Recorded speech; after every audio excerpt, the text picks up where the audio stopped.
You ask Tiger to solve. This deals with linear equations with one unknown. The final result is x equals 14.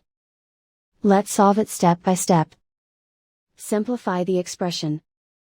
Expand the parentheses.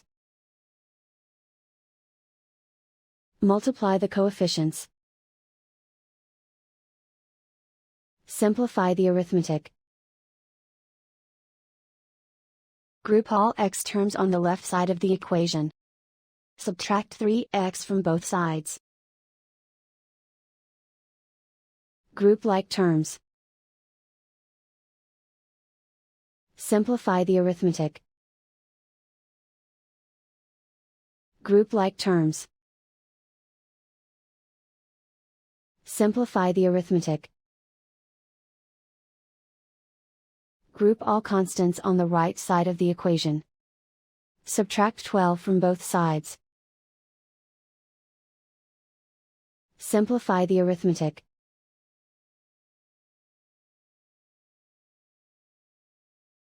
Isolate the x. Divide both sides by -1.5.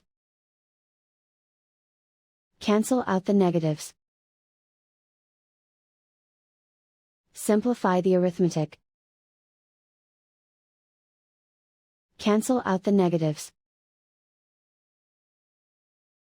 Simplify the arithmetic. And so the final result is x equals 14.